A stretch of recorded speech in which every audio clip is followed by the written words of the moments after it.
the context of the bad example devotee mood in ISKCON on Gaudiya Mat, what can one do to ensure that this mood does not become common in one's Sangha? Well, what we're doing is that we're trying to emphasize, consistently emphasize, the inner teachings of devotional service. That we don't just say, okay, do this, do that, chant this, eat that, do this ritual, do that ritual. We're not emphasizing that side of the teaching as much as the understanding of why and how we perform devotional service. We talk a lot about consciousness, we talk a lot about ontology. We more or less assume that you're going to read the scriptures. You pretty much have to read the scriptures to know what we're talking about at all. And of course we have lots of courses in the Causeless Mercy Vedic Library on the site. So all that material is there. Now, what does it mean? How can I understand it? How can I analyze the meaning of those scriptures? You see? If we start to understand on that level, then we will avoid these tendencies towards mundane religious sentiments and like that. Just like we were talking last night. The second chapter of Bhagavad-gītā, Arjuna asks, how can I recognize someone who's in transcendence? How does he sit? How does he walk? How does he speak? How does he talk? So Arjuna is asking from the external point of view, but Krishna answers from the internal point of view. A man who is in transcendental consciousness has no desire for material sense gratification. He's detached and he's not disturbed when there is suffering, and he's not elated when there is happiness. You see? The psychological platform. The platform of consciousness.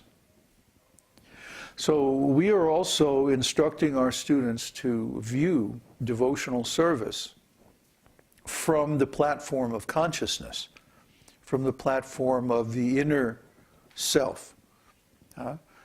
And the outer part is just preliminary. And we say this again and again and again, and we try to emphasize it over and over and over so that our students develop this attitude. You see, in ISKCON and similar societies, the reverse is true.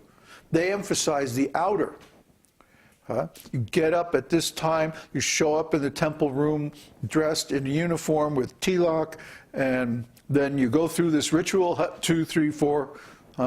It's always the same every day. Everybody stands on the same square in the temple room, and then you chant your rounds, hut 2, and oh, I didn't even get to that yet. Sell lots of books, collect lots of money. It's like they run through the morning program it's like clockwork, It's this mechanical thing. You get up, go to the temple room, do all this stuff. Chant your rounds as fast as possible. Get out there, wolf down some prasadam, dive into the van, go out to the lots, sell the books, collect the money. Oh, man. There's no time to think of Krishna. Why? Because their whole emphasis is on the external side. So naturally, of course, there's going to be bickering, there's going to be competitiveness. I can collect more money than you. And they're collecting too much money, so the money gets wasted. And so on and on and on and on. But it's all due to a wrong attitude, a wrong viewpoint, a wrong understanding of the teachings. You have to see things from the internal point of view, from the spiritual point of view, not from the external point of view, or you're always going to be stuck on the religious platform, which is basically the material platform.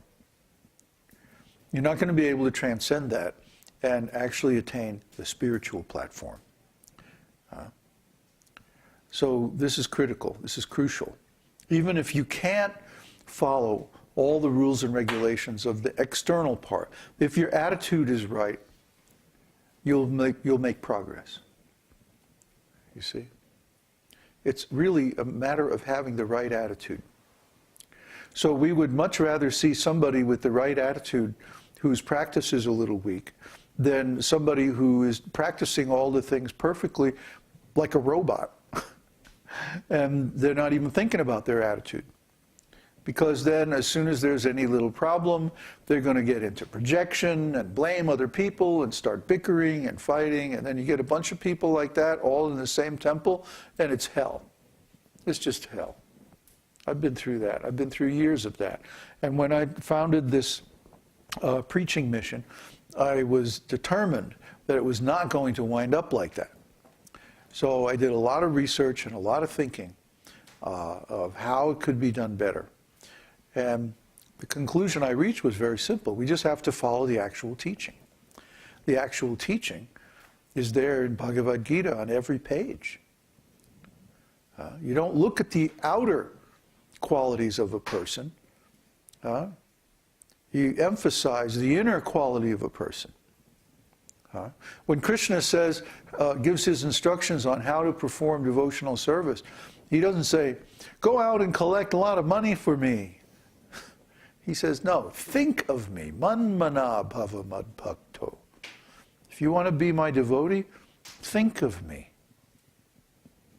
Madhyaji magnamaskuru. Worship me. Offer your obeisances to me. See, this is an attitude. He's talking about the inner human being, the inner mood of the devotee. And we should see everything from that platform, not from the external point of view. External point of view is just preliminary. It's just the neophyte stage. Actually, the external practice of devotional service is very easy and simple. You get up early in the morning, you practice, you take a bath, you chant your mantra, you stay clean, you have a simple lifestyle, and you eat simply, you do, whatever your devotional service is, and you don't bicker, you don't complain, you don't get into big controversies with people. Everything's very simple, very low-key. A lot of people would be bored with that. I think a lot of the reasons that devotees get into controversies and arguments is that they're simply bored with the mode of goodness. They don't know how to deal with it. They're not enculturated to enjoy or to relish or even to appreciate the mode of goodness. They're all enculturated in the mode of passion. So they think that unless there's some big dramatic action taking place, there's nothing going on. And of course, that's not correct. The mode of goodness means that externally, everything is nice and smooth and quiet and peaceful, so that the real work can go on inside. You see? The drama, the adventure, the heavy-duty construction work is going on within, on the platform of consciousness. See? What we talk about, when we have conversations here, our conversations range over everything from, how to hypnotize a chicken to quantum mechanics. Really, we have conversations here over our lunch that you wouldn't believe.